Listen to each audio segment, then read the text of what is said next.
Good morning and welcome to One Baha'i, that regular show where, I just sit here and talk a little bit about the Baha'i faith from my own perspective.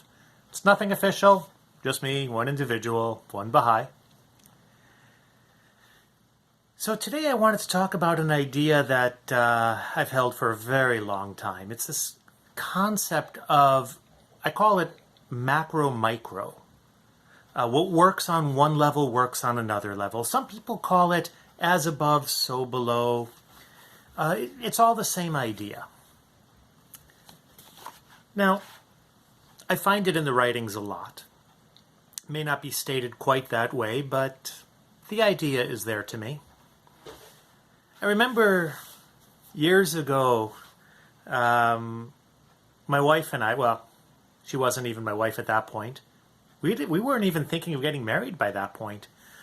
But we were doing some work together, and we decided to study the consultation compilation.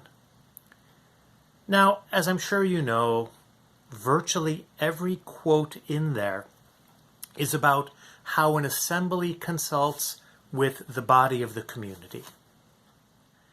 And honestly, we needed to understand how to consult with each other as friends. So we were going through this, and the question kept coming up, well, how does this apply to us? So as we were going through, we ran across this one quote from Abdul-Baha, and I often say that Marielle is a far better Baha'i than I am, because I kind of skipped over a little bit of the text, and she lovingly reprimanded me and said, this is sacred writings, you should look at every single word. Maybe there's something hidden within it.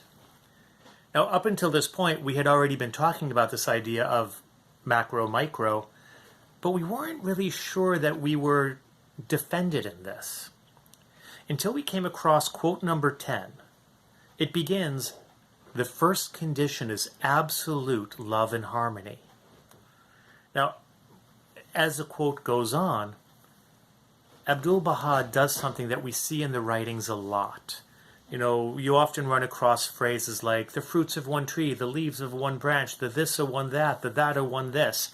And I kind of started to skip over it before she called me to task. So we looked at it again.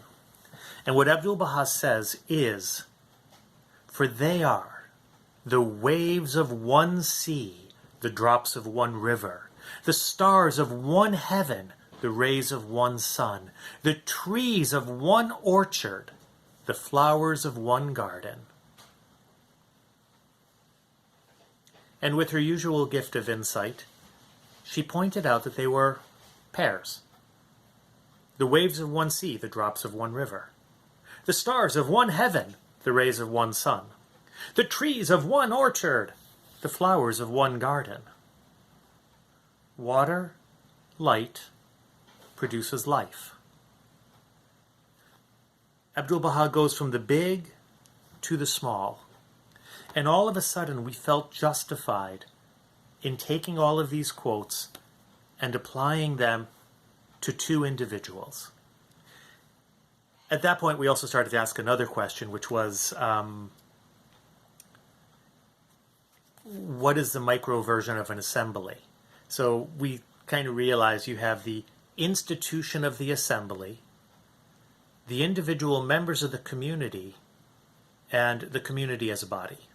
So institution, individual, community. And we realize that a two-person institution would be, well, a marriage, with the individual members of the family and then the family as a body. And that was kind of what led us on this path towards getting married. Anyways, in Prayers and Meditations, number 38,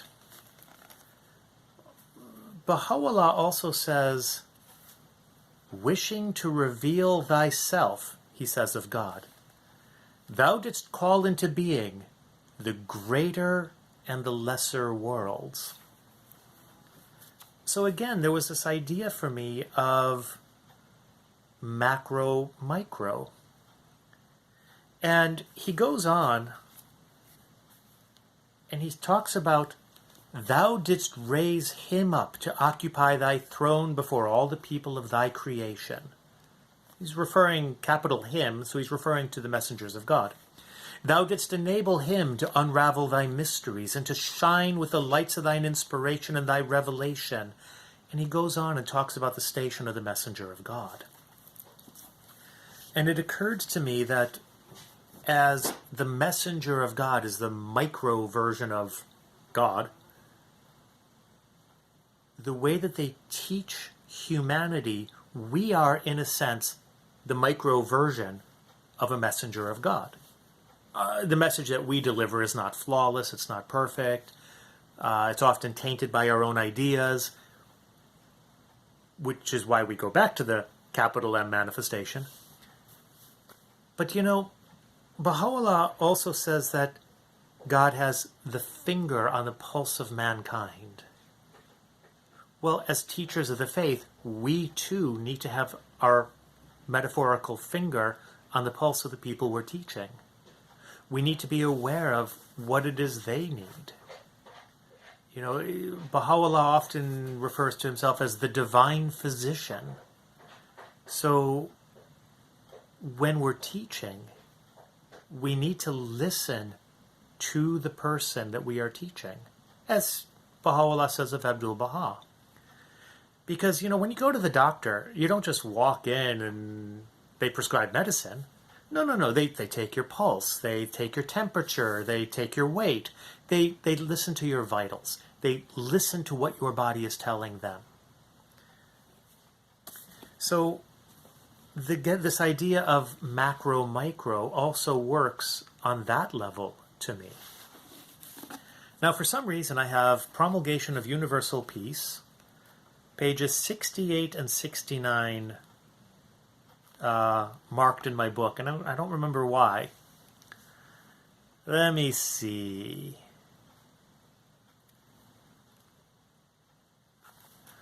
Why did I have that marked? Oh, yeah, no, actually it was 69 and 70. Man is the microcosm, and the infinite universe the macrocosm. The mysteries of the greater world, or macrocosm, are expressed or revealed in the lesser world, the microcosm. The tree, so to speak, is the greater world, and the seed in its relation to the tree is the lesser world. But the whole of the great tree is potentially latent and hidden in the little seed. When this seed is planted and cultivated, the tree is revealed. Likewise, the greater world, the macrocosm, is latent and miniatured in the lesser world, or microcosm of man. This constitutes the universality or perfection of virtue's potential in mankind. Therefore, it is said that man has been created in the image and likeness of God. You know, I've been looking for that quote for decades. Finally found it this morning, finally realized what I was reading. Can't believe I ever missed that. The reason I bring all this up today is because of a comment that a friend made yesterday. He actually said it over the weekend, but I didn't read it or watch it until today, or yesterday, where he said that the local spiritual assemblies are like the micro version of the universal house of justice. And that is true. When we read all of this guidance about the universal house of justice and how we are to approach them, how we are to revere them, how they are to make their decisions, we can see the same is true of the national assemblies, of the Baha'i councils, of the local spiritual assembly. It's the same paradigm, but in the micro. They're not infallible. The house of justice is. In the same way that the messenger of God is infallible, but we as lowercase versions of the manifestations are fallible. So, as we consider how we are approaching the universal house of justice, the reverence and love that we show for them, we can also mirror that in our attitudes towards the local spiritual assemblies.